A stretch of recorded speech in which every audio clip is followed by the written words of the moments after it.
Welcome to the channel. Here, we honor the legendary figures we've lost, but whose legacies continue to inspire us every day. Don't forget to subscribe, hit the like button, and turn on the bell so you never miss a tribute. Stick around till the end, we promise there's always something meaningful waiting for you. Tony Declan James Slattery, November 9, 1959 to January 14, 2025, was a British actor, comedian, and improviser whose contributions to television, film, and theatre spanned over 4 decades. A household name in the 1980s and 1990s, Slattery was celebrated for his quick wit, charisma, and versatility, particularly as a regular on the Channel 4 improvisation show Whose Line Is It Anyway, and his dramatic roles in films like The Crying Game and Peter's Friends. Despite his immense talent and successes, Slattery's career was marked by personal struggles with mental health and substance abuse, which he candidly discussed later in life. Born in the working-class Stonebridge housing estate in Willesden, Middlesex, Slattery was the youngest of 5 children of Irish Catholic immigrants, Michael and Margaret Slattery. His upbringing was modest, but his family instilled in him a strong sense of resilience and humor. Slattery's early life was not without trauma. In 2019, he revealed that he had been sexually abused by a priest at the age of 8, a harrowing experience that he believed contributed to the challenges he faced later in life. Academically gifted, Slattery excelled at Gunnersbury Boys Grammar School in West London and won a scholarship to Trinity Hall, Cambridge, where he studied modern and medieval languages. His time at Cambridge proved transformative, as he discovered a passion for performance and comedy. He joined the prestigious Cambridge Footlights, a hub of comedic talent, where he met and collaborated with future stars such as Stephen Fry, Hugh Laurie, Emma Thompson, Sandy Toksvig, and Richard Branch. In 1981, Slattery, along with his fellow Footlights members, won the inaugural Perrier Comedy Award for their Review the Cellar tapes. This achievement cemented his reputation as a gifted performer and laid the foundation for his career in entertainment. Slattery's television breakthrough came in the mid-1980s when he appeared in Saturday Stay Back, Chris Tarrant's follow-up to O.T.T., and other programs like Behind the Bike Sheds and TX. However, it was his role on Whose Line Is It Anyway, in 1988 that established him as a comedic force.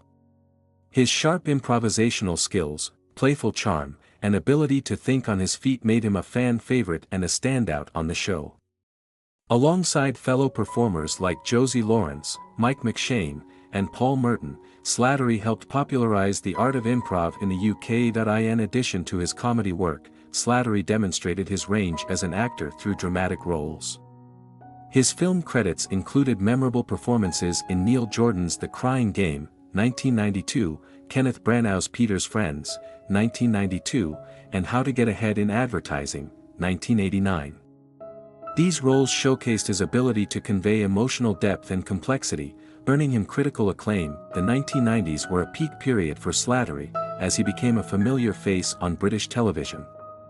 He hosted the game show Trivial Pursuit, co-starred with Jimmy Mulville in the sitcom That's Love, and appeared on popular programs like Have I Got News for You and Just a Minute. He also ventured into film criticism with his show Saturday Night at the Movies and maintained a strong presence in live comedy as a regular guest with the Comedy Store Players. Slattery's versatility and charisma made him one of the most sought-after personalities in British entertainment during this time. However, Slattery's career trajectory began to waver in the mid-1990s due to personal struggles. He experienced what he later described as a midlife crisis, fueled by heavy cocaine use and alcohol addiction. Reports suggested that he spent thousands of pounds weekly on cocaine, leading to financial strain and a period of reclusiveness. Diagnosed with bipolar disorder, Slattery faced immense challenges in managing his mental health. He later recounted this tumultuous period in interviews and documentaries, including Stephen Fry's The Secret Life of the Manic Depressive, 2006, where he spoke candidly about his struggles. Despite these difficulties, Slattery continued to work sporadically. He made appearances in shows like Bad Girls, 2005, and Coronation Street, 2005, as well as the film Lady Godiva, Back in the Saddle, 2007. In the late 2000s, he found a steady role as Sidney Snell, an eccentric character in the ITV series Kingdom, alongside Stephen Fry. Slattery's ability to bring humor and humanity to his roles ensured that his performances remained memorable, even as his public appearances became less frequent. In 2020, Slattery and his long-term partner, actor Mark Hutchinson, participated in the BBC documentary What's the Matter with Tony Slattery. The program explored Slattery's mental health, substance abuse, and childhood trauma, providing an unflinching look at the challenges he faced. Medical professionals featured in the documentary concluded that Slattery experienced the long-lasting effects of his abuse and struggled with alcohol dependency and being on the bipolar spectrum. The documentary was praised for shedding light on important issues and for Slattery's bravery in sharing his story. Throughout his career, Slattery maintained a strong connection to live performance.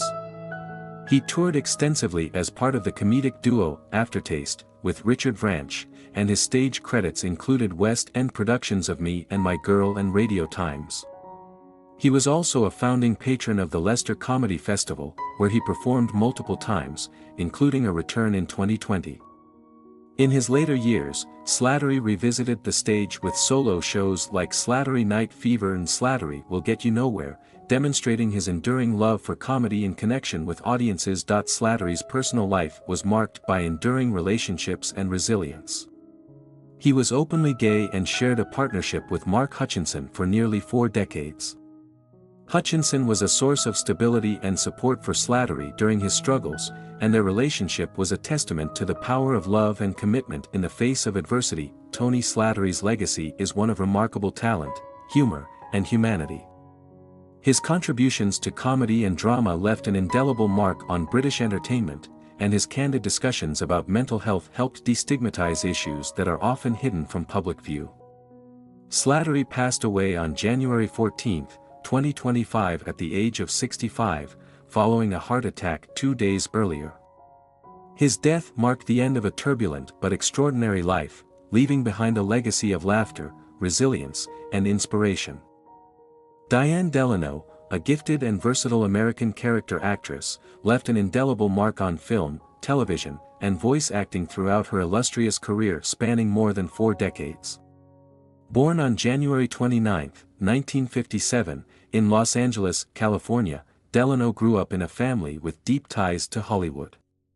Her grandfather, John Merton, was an accomplished actor, and this familial connection to the entertainment industry undoubtedly influenced her path. Delano began her acting journey in the 1980s, steadily building a name for herself in television. Early appearances in series such as Saint Elsewhere showcased her talent and versatility. However, she rose to prominence with her portrayal of Sergeant Barbara Szymanski in the acclaimed CBS series Northern Exposure, 1991 to 1995.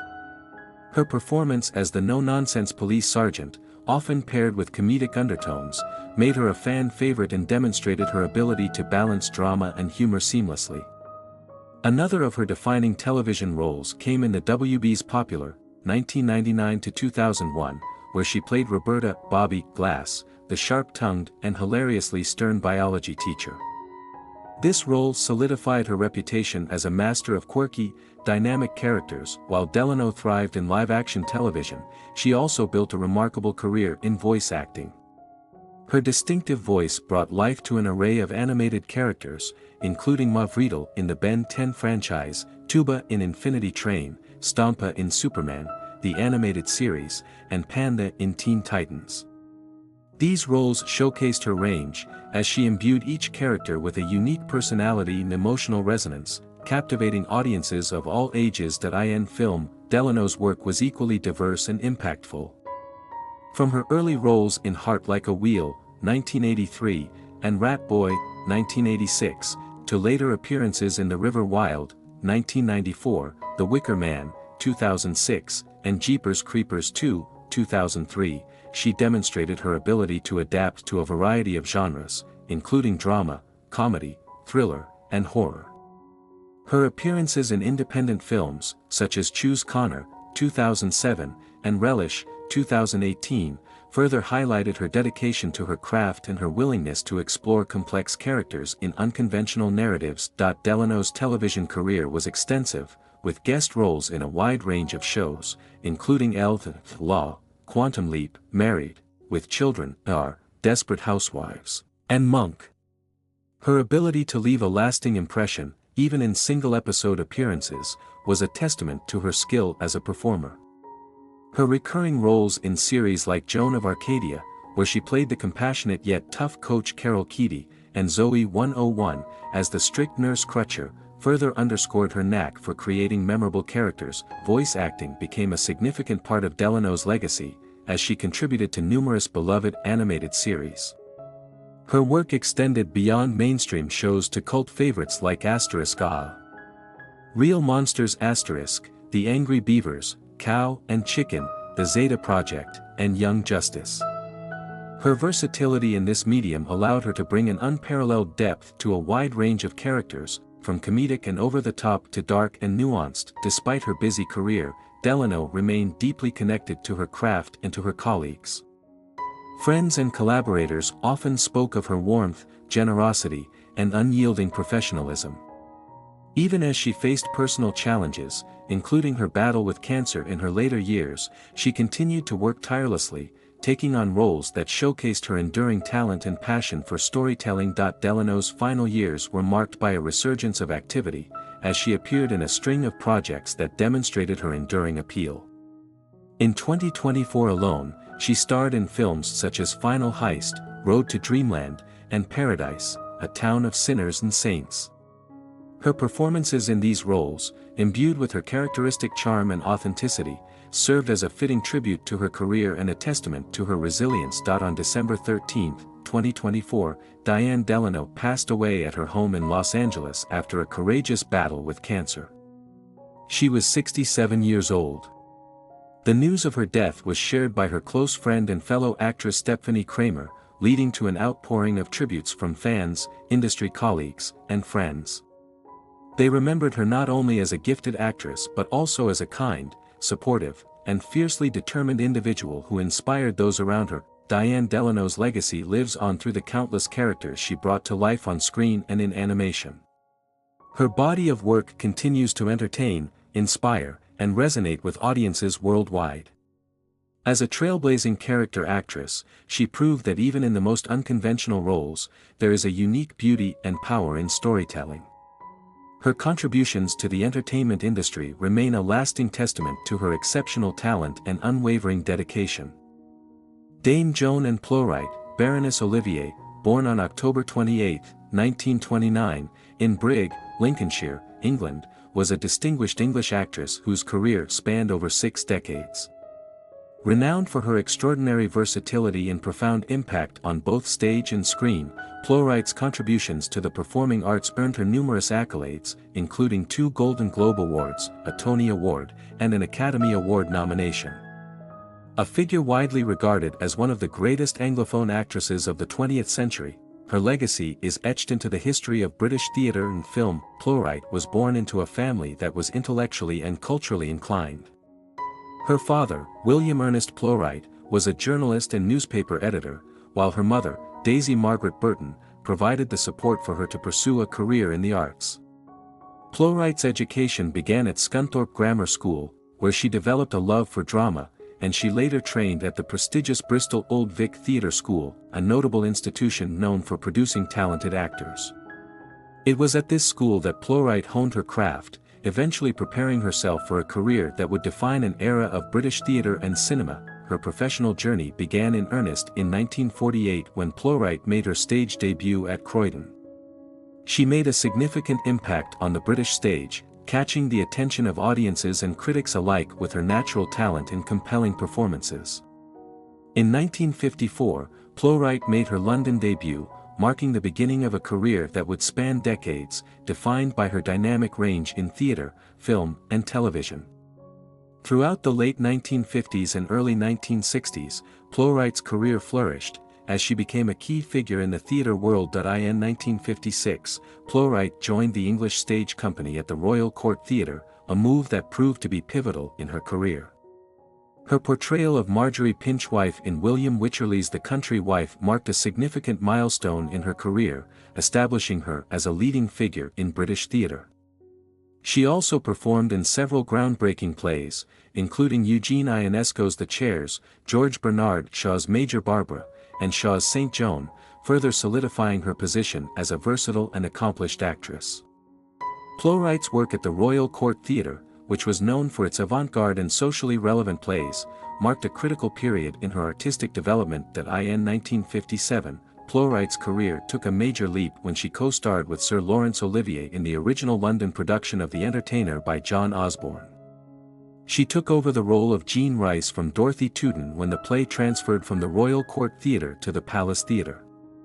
The production was a significant success and helped cement Plowright's reputation as one of the most talented and sought-after actresses of her generation.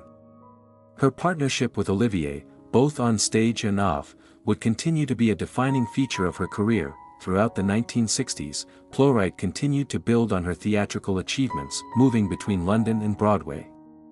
In 1961, she received a Tony Award for her role in the Broadway production of A Taste of Honey, a play by Sheila Delaney. This marked her first major recognition in the United States and further demonstrated her ability to connect with audiences across the Atlantic. Her work on the Broadway stage showcased her adaptability and willingness to take on complex and diverse roles, establishing her as one of the leading actresses of her generation. In 1963, Plowright's career took another pivotal turn when she married Sir Laurence Olivier, one of the most famous actors in the world at the time. This marriage further tied Plowright to the National Theatre, an institution where Olivier was both an actor and director. The National Theatre provided Plowright with a platform to continue her work in the theatre, as she became closely associated with its productions during the 1960s and 1970s.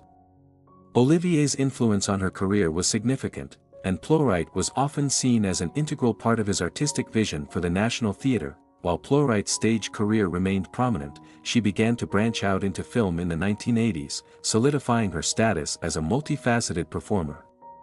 Her film career included a range of diverse roles, from serious dramas to lighter comedies. In 1992, Plowright received widespread acclaim for her role in Enchanted April, a romantic comedy that earned her both a Golden Globe Award and an Academy Award nomination. Her performance in the film was praised for its warmth, depth, and emotional resonance, showcasing her remarkable range as an actress. That same year, she also appeared in the HBO film Stalin, in which she played the Soviet dictator's mother-in-law, a role that earned her another Golden Globe Award and an Emmy nomination. Plowright's career in the 1990s continued to soar as she appeared in a series of memorable films.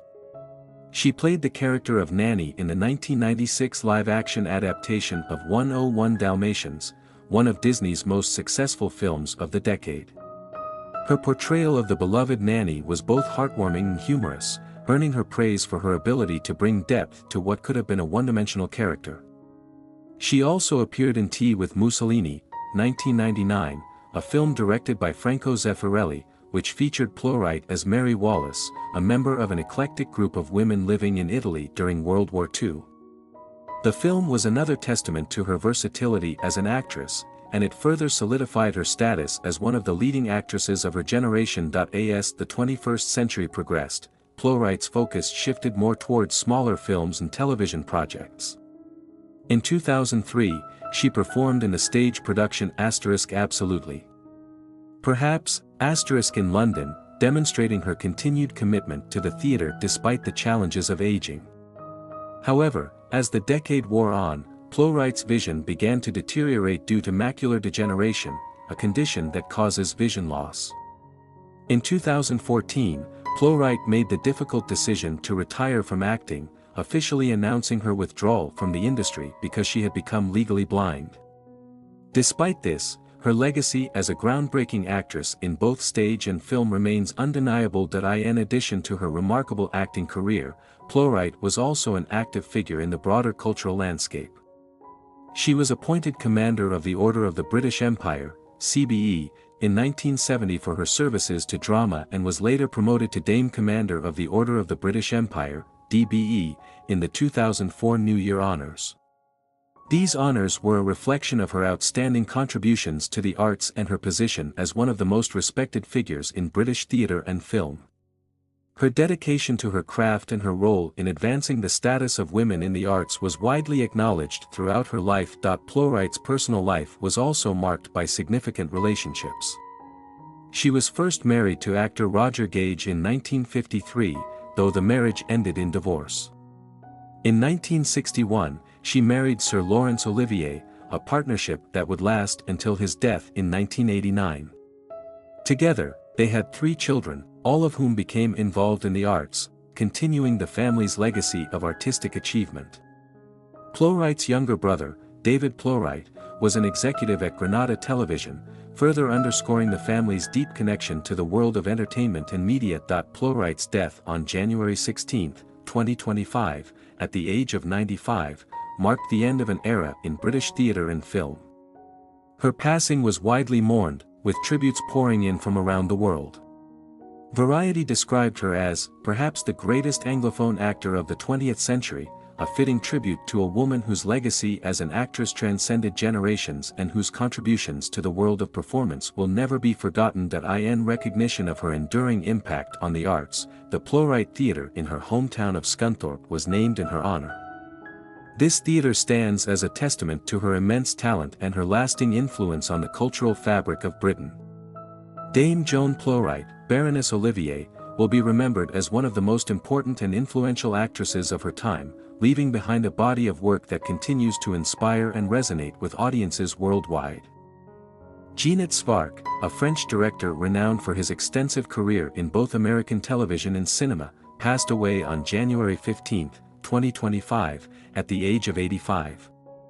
Born on November 21, 1939, in Paris, Spark's career spanned over 5 decades, and he became a significant figure in the film industry, particularly known for his work on some iconic films and television series. Throughout his life, Spark proved to be an adaptable and versatile director, known for his contributions to various genres, including thrillers, science fiction, family films, and crime dramas. Spark's early interest in the arts led him to pursue higher education, and he graduated from the prestigious Harvard University, which provided him with the tools and experiences to forge a career in the world of film and television. In the 1960s, Spark made the transition from Europe to the United States, marking the beginning of his career in American television. He was initially drawn to directing television shows, where his work was well received and earned him significant recognition. He directed numerous episodes for popular television series during the 1960s and 1970s. Notably, Spark contributed to Ironside, a series that marked the beginning of his long-lasting association with American television.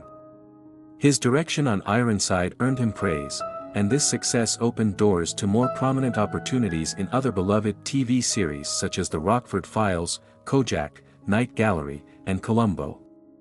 His contributions to these shows were marked by his ability to craft compelling stories within the constraints of episodic television, showcasing his skill at building suspense and character depth in a limited timeframe.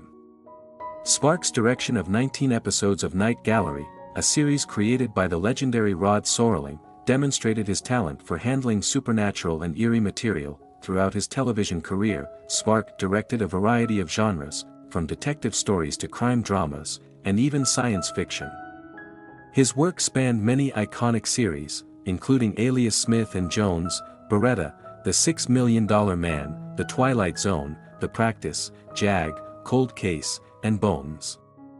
His versatility as a director was evident in the diverse shows he contributed to, leaving his mark on each production. In addition to his television work, Spark found success in feature films, where he earned recognition for his work on a few major titles. His 1975 film Bug, a supernatural horror thriller, gained attention for its eerie subject matter involving mutated insects, which reflected Spark's affinity for genres involving suspense and horror. However, it was his involvement in the Jaws franchise that earned Spark international fame. He directed Jaws 2, 1978, the sequel to Steven Spielberg's groundbreaking film Jaws, 1975.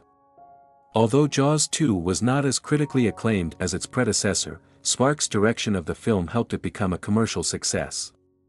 The film, which continues the story of the shark attacks on the fictional town of Amity Island, demonstrated Spark's ability to handle tension and terror in an aquatic environment, a feat that set the stage for more action-driven narratives in his future films. Sparks' other notable film work include Somewhere in Time, 1980, a time travel romance starring Christopher Reeve and Jane Seymour.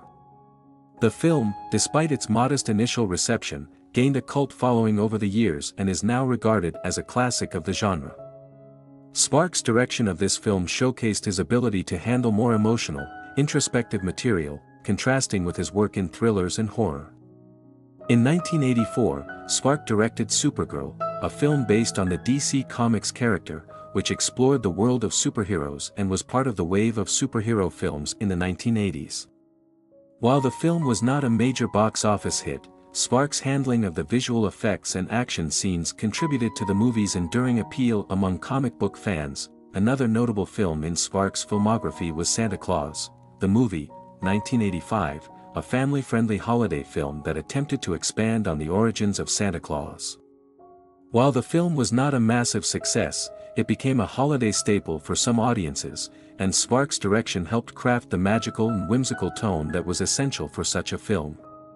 This was yet another example of Sparks' versatility, as he moved from the dark and thrilling atmosphere of Jaws 2 to the light-hearted, family-oriented world of Santa Claus. In the 1990s, Sparks returned to his native France, where he directed 3 feature films, including La Vengeance d'une Blonde, 1994, a French crime drama.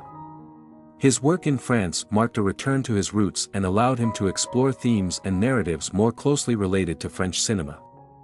However, his time working in France was relatively short-lived, as Sparks returned to the United States to continue his work on American television films and series.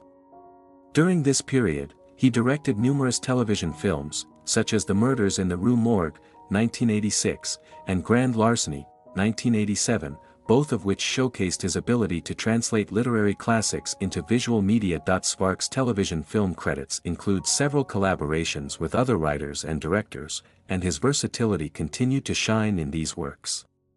He directed a number of highly regarded TV films, such as Crime Club, 1975, The Rockford Files, A Blessing in Disguise, 1995, and The Rockford Files, If the Frame Fits, 1996. His ability to bring a cinematic flair to the small screen was widely appreciated, and he continued to work in the medium throughout the 1990s and 2000s. In 2003, Sparks took on a notable role in the production of Smallville, the popular WB/CW television series based on the early years of Superman. He directed the milestone 200th episode of the series, titled Homecoming, a momentous event for fans of the show. This episode, which revolved around Clark Kent's high school graduation and his transition into adulthood, marked a significant achievement in Sparks' career. His direction of this episode further solidified his reputation as a director capable of handling high-profile television projects. Sparks' contribution to the science fiction series Fringe was another highlight of his later career. He co-directed the premiere of the show's 5th and final season with Miguel Saitnight, as well as several other episodes during its run.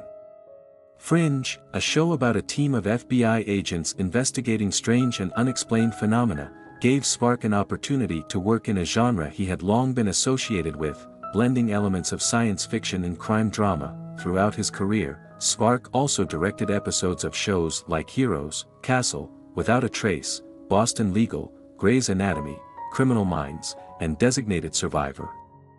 These projects allowed him to continue his prolific output in the television industry, working across a variety of genres and formats, and cementing his legacy as one of the most consistent directors in American television. Sparks' death at the age of 85 marks the end of a remarkable career, one that spanned both the cinematic and television landscapes. His work touched multiple genres, leaving an indelible mark on the American film industry, particularly through his direction of suspenseful, thrilling, and science fiction-heavy narratives. From his early work on Ironside to his later contributions to Smallville and Fringe, Sparks' career was a testament to his skill as a director and his ability to adapt to the ever-changing landscape of film and television. As a director, Sparks' work remains a significant part of the history of American popular culture. Cillian Murphy is an Irish actor whose distinctive performances and ability to embody complex characters have earned him a reputation as one of the most versatile and compelling actors of his generation. Born on May 25, 1976, in Douglas, a suburb of Cork, Ireland, Murphy grew up in a family with strong academic and artistic inclinations. His father, Brendan, worked for the Irish Department of Education, while his mother was a French teacher. He was the eldest of 4 children and was raised in a supportive, intellectually stimulating household that valued education and creativity. From an early age, Murphy exhibited a natural flair for performance. While his initial interests leaned toward music rather than acting, he and his younger brother Piety formed a band called the Sons of Mr. Green Jeans during their teenage years. Murphy played guitar and sang, demonstrating his artistic versatility and passion for the arts. Despite his deep interest in music, he also excelled academically, and this led him to study law at University College Cork. However, Murphy's heart was not in the legal profession, and he dropped out during his first year to pursue a career in the arts, a decision that would prove pivotal. Murphy's first foray into acting came in the late 1990s when he joined Cork's Corcadorca Theatre Company. His breakout role was in their stage production of Disco Pigs, 1996, written by Enda Walsh. The play was a critical success and toured internationally, allowing Murphy to gain recognition for his raw talent and ability to convey complex emotions. His performance as Pig, a troubled teenager with an intense bond to his childhood friend Runt, showcased his ability to disappear into a character, a skill that would define his career. Murphy transitioned to film in the late 1990s and early 2000s, beginning with smaller Irish films like Sunburn, 1999, and On the Edge, 2001. However, it was his role in Danny Boyle's post-apocalyptic thriller 28 Days Later, 2002, that catapulted him to international fame. Playing Jim, a bicycle courier who awakens from a coma to find himself in a world devastated by a deadly virus, Murphy brought vulnerability and resilience to the role. The film's critical and commercial success established him as a leading actor and a rising star in Hollywood. Following the success of 28 Days Later, Murphy's career gained momentum. He was cast in a variety of roles that showcased his range and depth as an actor. In Neil Jordan's Breakfast on Pluto, 2005, he delivered a tour-de-force performance as Patrick "Kitten" Braden, a transgender woman searching for love and acceptance in 1970s Ireland. Murphy's nuanced portrayal earned him widespread acclaim and a Golden Globe nomination, further solidifying his reputation as a fearless and transformative performer. Murphy's collaboration with director Christopher Nolan marked a significant chapter in his career. He first worked with Nolan in Batman Begins, 2005, portraying the villainous Dr. Jonathan Crane, also known as Scarecrow. Murphy's eerie and cerebral performance made him a standout in the ensemble cast, and he reprised the role in The Dark Knight, 2008, and The Dark Knight Rises, 2012. His association with Nolan continued in the mind-bending sci-fi thriller Inception, 2010, where he played Robert Fisher, a man targeted for corporate espionage. Murphy's ability to convey emotional depth amidst the film's intricate plot and stunning visuals was a testament to his skill. Perhaps one of Murphy's most iconic roles came in 2013 when he was cast as Thomas Shelby, the cunning and charismatic leader of the Shelby crime family, in the BBC series Peaky Blinders. Set in post-World War I Birmingham, the series followed the rise of the Shelbys as they navigated the criminal underworld and political intrigue. Murphy's portrayal of Thomas Shelby was magnetic. He brought a quiet intensity and moral complexity to the character, making him both fearsome and sympathetic. The series was a global phenomenon, running for 6 seasons and earning a dedicated fan base. Murphy's performance became a cultural touchstone, solidifying his status as a leading actor of his generation. While Peaky Blinders dominated much of Murphy's career during the 2010s, he continued to take on diverse roles in film. In Red Eye, 2005, a psychological thriller directed by Wes Craven, he played Jackson Ripner, a charming yet menacing terrorist. In The Wind That Shakes the Barley, 2006, directed by Ken Loach, he portrayed Damien O'Donovan, a young doctor who joins the Irish Republican Army during the Irish War of Independence. The film won the Palme d'Or at the Cannes Film Festival, and Murphy's performance was widely praised for its emotional authenticity and depth. Murphy's collaborations with directors who valued his unique abilities extended to his work with auteur filmmakers like John Krasinski in A Quiet Place Part 2, 2020, and Ben Wheatley in Free Fire, 2016. His roles often explored themes of identity, morality, and the human condition, underscoring his intellectual approach to acting. Murphy's commitment to his craft was evident in his meticulous preparation for roles, including extensive research and physical transformations. In 2023, Murphy took on one of the most challenging roles of his career in Christopher Nolan's biographical drama Oppenheimer.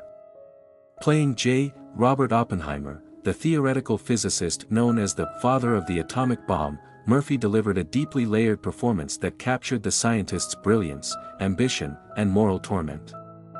The film received critical acclaim, with Murphy's portrayal hailed as a career-defining achievement. His collaboration with Nolan on Oppenheimer marked a culmination of their long-standing creative partnership. Off-screen, Murphy is known for his private nature and aversion to the celebrity spotlight. He has often stated that he values his anonymity and prefers to let his work speak for itself. Murphy has been married to visual artist Yvonne McGuinness since 2004, and the couple has 2 sons. They reside in Dublin, where Murphy enjoys a relatively low-profile lifestyle, focusing on his family and artistic endeavors. Murphy's dedication to his craft, combined with his ability to bring depth and humanity to his characters, has made him one of the most respected actors in the industry. Whether portraying a ruthless gangster, a conflicted scientist, or a vulnerable hero, he brings an intensity and authenticity that resonates with audiences. His career is a testament to the power of storytelling and the transformative nature of acting. As of 2024, Cillian Murphy continues to captivate audiences with his performances, balancing high-profile roles with more intimate, character-driven projects. His legacy is defined not only by his exceptional talent but also by his unwavering commitment to his craft and his ability to connect with audiences on a deeply emotional level. Murphy remains a symbol of artistic excellence and integrity, inspiring both his peers and the next generation of actors. Thank you for watching. We hope this tribute helped keep the memory of these legends alive. Don't forget to like, subscribe, and hit the bell for more stories. Until next time, take care and keep their legacies in your heart.